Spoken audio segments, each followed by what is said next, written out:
Global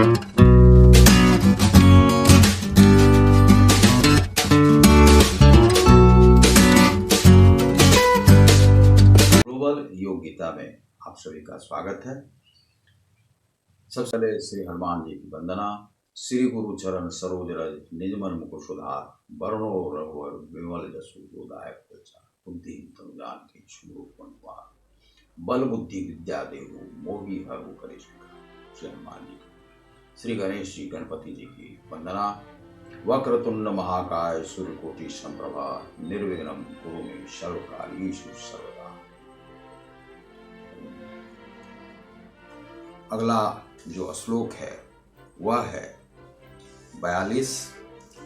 अथवा योगी नामेव कुले भवति धीमताम एतद्धि दुर्लभतरम लोके जन्म यदीदृशम।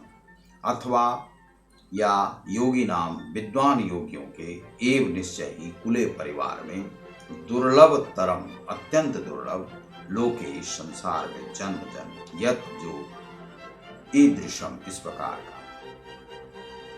अथवा यदि दीर्घ काल तक योग करने के बाद असफल रहे तो वह ऐसे योगियों के कुल में जन्म लेता है जो अति बुद्धिमान है। निश्चय ही इस संसार में ऐसा जन्म दुर्लभ है।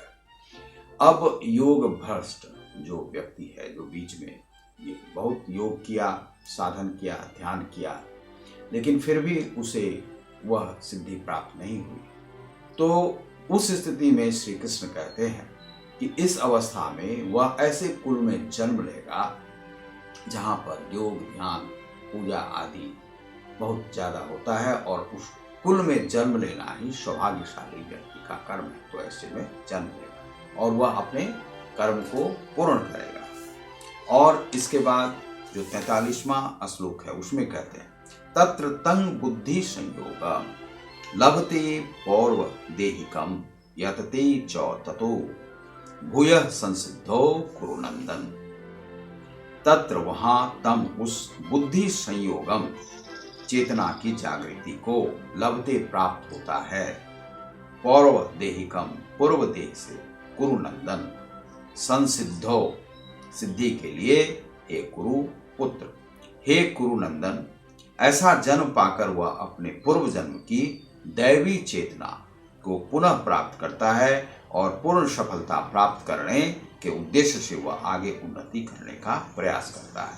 यह अगले जन्म के लिए कहा गया है, अर्थात यहाँ पर जन्म मृत्यु के भय से भी मुक्त करते हैं श्री कृष्ण ऐसे योगी और ऐसे साधकों को, ऐसे साधनकर्ताओं को। अगला जो श्लोक है पूर्वाभ्यासेन तेने क्रियते यवशो अपि स जिज्ञासुरपि योगस्य शब्द ब्रह्म ति वर्तते।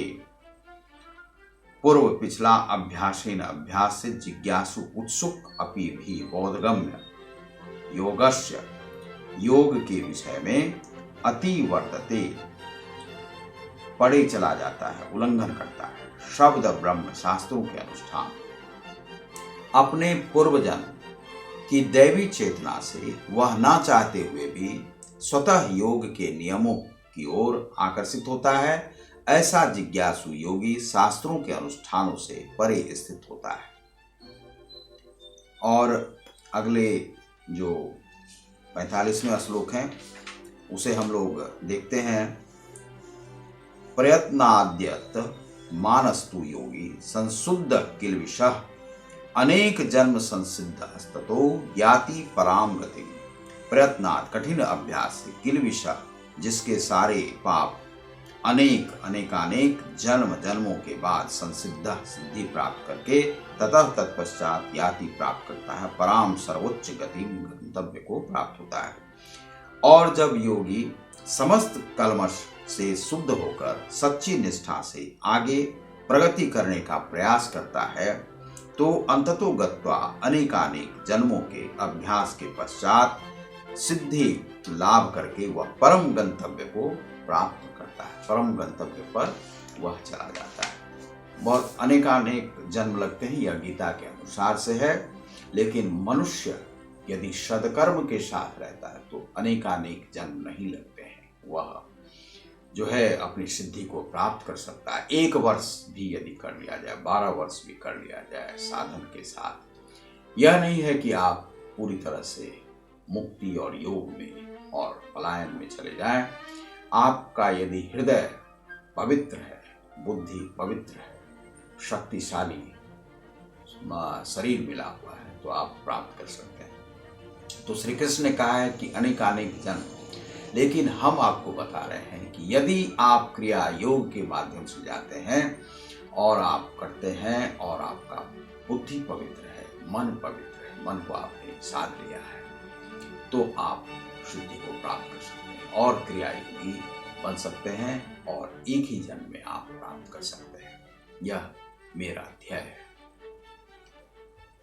अब 46वें श्लोक में है कि तपस्वी भ्योधिको योगी ज्ञानिभ्यो अपि मतोधिक कर्मिभ्यश्चाधिको योगी तस्माद्योगी भवार्जुन। तपस्वीभ्य, तपस्वियों से अधिक श्रेष्ठ बढ़कर योगी, ज्ञानिभ्य, ज्ञानियों से अपि भी मतः माना जाता है, अधिक बढ़कर, कर्मिभ्य, सकाम कर्मियों की अपेक्षा जो भी अधिक श्रेष्ठ है, योगी तस्मात् अतः योगी भव बनो। योग अर्जुन, हे अर्जुन, योगी पुरुष तपस्वी से, ज्ञानी से तथा सकाम कर्मी से बढ़कर होता है, अतः हे अर्जुन तुम सभी प्रकार से योगी बनो। योगी नाम अपि सर्वेषां मदगते नान्तरात्मना श्रद्धावान भजते यो मां सौमे युक्त तमो मतः।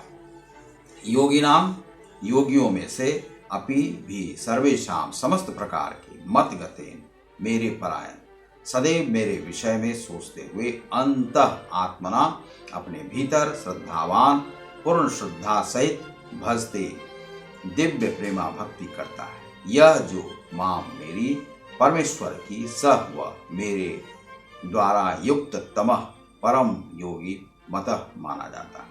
और समस्त योगियों में से जो योगी अत्यंत श्रद्धापूर्वक मेरे परायण है, अपने अंतःकरण में मेरे विषय में सोचता है और मेरी दिव्य प्रेमा भक्ति करता है, वह योग में मुझे परम अंतरंग रूप से युक्त रहता है और सबों में सर्वोच्च है। यही मेरा मत है। यह अंतिम श्लोक है और यह 47वां श्लोक है और इसमें यह कहते हैं कि और समस्त योगियों में से जो योगी अत्यंत श्रद्धापूर्वक मेरे परायण है, अपने अंतःकरण में मेरे विषय में सोचता है और मेरी दिव्य प्रेमा भक्ति करता है, वह योग में मुझसे परम अंतरंग रूप में युक्त रहता है और सबों में सर्वोच्च है। यही मेरा मत है। यह जो श्लोक है, 46 श्लोक, यह योग पर ही है और इसमें विशिष्टता यह है कि इसमें क्रिया योग पर विशेष दिया गया है। तो ऐसा मनुष्य जो योग के साथ, ध्यान के साथ, साधन के साथ अपने जीवन में कृष्ण भक्ति में लगा हुआ है या किसी भी भक्ति में लगा हुआ है, क्योंकि देवी देवता तो 33 करोड़ देवी देवता के लिए कहा जाता है, जिसमें विशिष्टता जो है सभी भगवानों की है। यह हिंदू धर्म, सनातन धर्म में है। और मनुष्य जो योगी है वह शून्य का भी ध्यान लगा सकता है और शून्य में ही ब्रह्मांड विराजमान है। ओंकार का भी ध्यान लगा सकता है, ह्रीं का भी ध्यान लगा सकता है, ये जो श्रीं का भी ध्यान लगा सकता है और ओम ऐं ह्रीं क्लीं चामुंडाय विच्चे का भी ध्यान लगा सकता है। ओम जयंती जय मंगला का, भद्रकाली, कपालिनी, दुर्गा, क्षमा, सुधा, लक्ष्मी नमस्ते, इसका भी ध्यान लगा सकता है। ओम सर्व मांगल मांगल्ये शिवे सर्वार्थ साधिके शरण्ये त्र्यंबके गौरी नारायणी नमस्ते, इसका भी ध्यान लगा सकता है। तो आप ओंकार को, आप स्वस्तिक चिन्ह को भी आप ध्यान में ला सकते हैं। गोल केंद्र बिंदु बना लीजिए, ओम लिख दीजिए, उसका भी ध्यान कीजिए। नासिकाग्र के ऊपर, आज्ञा चक्र के मध्य में, दोनों आंखों के मध्य में, और यह जो चक्षु है, चक्षु के बीच का, यहाँ पर भी आप ध्यान लगा सकते हैं। आपको ध्यान की सिद्धि प्राप्त हो सकती है।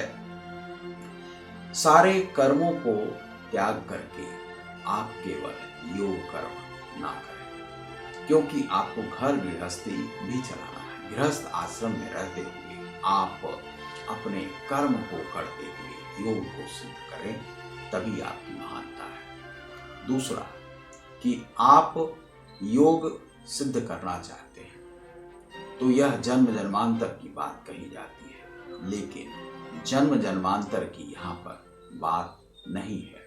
यहाँ पर बात है कि आप इस जन्म को मानिए, अगले पिछले जन्म को छोड़िए। इसमें कहा गया है कि लाखों जन्म हुए हैं, हम उसे मानते भी हैं, नहीं भी मानते, लेकिन बहुत सारे लोग कहेंगे कि पिछला जन्म हुआ है कि नहीं हुआ है, अगला जन्म होगा कि नहीं होगा। ये सब बहुत लोगों की जो संशय आत्मा है, तो संशय में रहते हैं। हम जो वर्तमान में है, वर्तमान को ही हम अपना जन्म का केंद्र बिंदु माने, और वह पीछे भी है, आगे भी है, और इसी जन्म में हमें पूर्ण करने अपने सारे काम, घर गृहस्थी के भी कार्य, बच्चों के भी कार्य, माता पिता के भी कार्य, परिवार में रहते हुए अपने सुख समृद्धि की कामना करना साधन के साथ हम कर सकते हैं। तो यह कर सकते हैं। एक आसन लीजिए, आसन पर आप बैठिए, ध्यान कीजिए। जो वृद्ध हो चुके हैं, जो बैठ नहीं पाते हैं, उनके लिए समस्या है कि वह कैसे ध्यान करेंगे, तो वे मानसिक जाप कर सकते हैं। लेट कर भी आप आराम में कर सकते हैं। आप देखते होंगे बहुत साधु संतों को लेटे रहते हैं, ध्यान में रहते हैं, तो वह भी कर सकते हैं। आप किसी भी अवस्था में ध्यान की जा सकती है, ईश्वर के वो आप समर्पित कर सकते हैं। अब लोग कहते हैं कि हम यदि शौचालय में हैं तो शौचालय में आप नहीं करना चाहें, नहीं करें, बाहर आके कर सकते हैं, टहलते हुए कर सकते हैं। हम तो गति ध्यान में भी विशिष्टता देते हैं, लेकिन गति ध्यान आप जब गाड़ी चला रहे हैं, आप मोटरसाइकिल चला रहे हैं, तब आप नहीं करें। उस समय में समाधिस्थ होने पे आपको परेशानी आएगी। समाधिस्थ जो व्यक्ति है, वह जो ब्रह्म ज्ञानी है, वह समाधिस्थ हो जाता है, और समाधिस्थ होने पर उसे सड़कों पर थोड़ी सी परेशानी आती चलने में। दूसरा है कि हर जगह आप हर चीज़ को स्पर्श नहीं करें, आप थोड़ा बहुत सबसे दूरी बना करके रहें। जो योगी है, ब्रह्म ज्ञानी है, जो आत्म साक्षात्कारी पुरुष है, उसे थोड़ा सा अकेलेपन में चलना पड़ता है, अकेले रहना पड़ता है।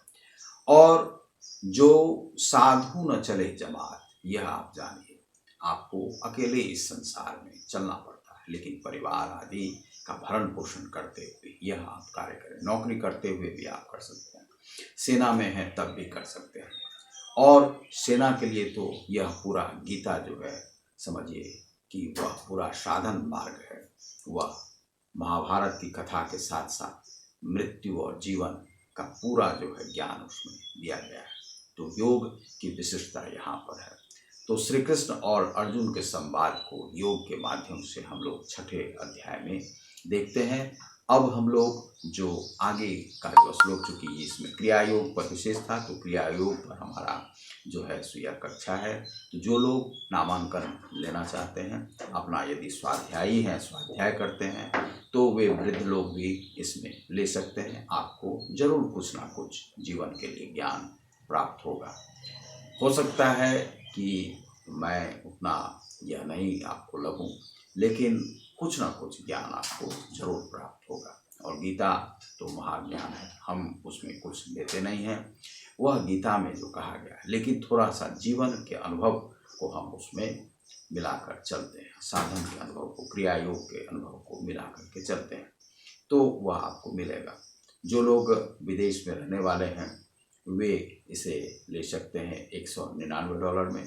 और जो पूरा योग और गीता से जुड़े हुए लोग हैं, गीता प्रेमी लोग हैं, और हमारे उसको सब्सक्राइब भी करते हैं, तो वह ले सकते हैं $299 में। उन्हें जो है 6 माह से अब यह कोर्स बढ़ाकर 1 साल तक कर दिया गया है। 1 साल तक आप इसे सीख सकते हैं।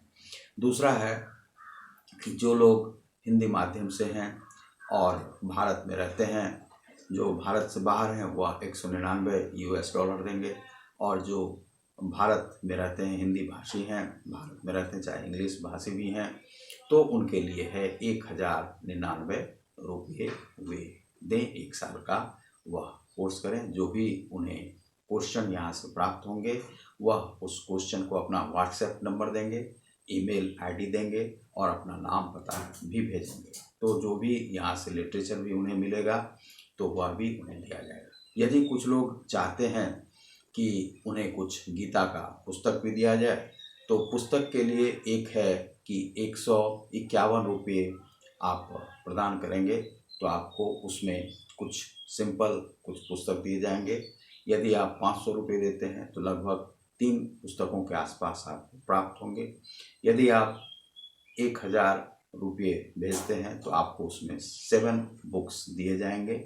यदि आप 1500 रुपये देते हैं तो आपके एड्रेस पर लगभग आपको 9 पुस्तकें आपको प्राप्त होंगी जो यहाँ से अध्ययन से जुड़े हुए हैं, गीता से संबंधित ये पुस्तकें आपको प्राप्त होंगी। तो उसके लिए एड्रेस जो है सो इसके डिस्क्रिप्शन बॉक्स में लिखा रहता है, आप वहाँ पर जाएं और जिस पर भेजना है वह भेजें। ईमेल आईडी, यदि आपको हमारे ईमेल आईडी 2 ईमेल आईडी दिए जाते हैं, उन दोनों पर आप अपने बायोडाटा को व्हाट्सएप नंबर पर भी आप भेज सकते हैं। अपना व्हाट्सएप नंबर अवश्य दें ईमेल आईडी में और अपना पता जरूर दें। तो उससे आपको यदि कुछ लिटरेचर भी आपको फ्री ऑफ कॉस्ट भी मिलेंगे तो वह भी आपको भेजे जाएंगे डाक से। तो जो हमारे सदस्य रहेंगे उनको यह प्राप्त होगा। यह हमने एक शुरुआत की है और यह ग्लोबल लोगों को सिखाने का प्रयास किया है। यदि उन लोगों को कुछ प्राप्त होता है तो हमारी बहुत यह रहेगी कि हमने कुछ संसार को दिया। और यह जीवन तो आनी जानी है और हम गीता को ही फॉलो करते हैं और गीता को ही मानते हैं, तो यह आनी जानी है और अभी है कल नहीं है, यह जीवन में उपक्रम यह चलते रहता है। तो बहुत बहुत धन्यवाद। आप देख रहे हैं ग्लोबल युग गीता को। नमस्कार। श्री हनुमान जी की जय।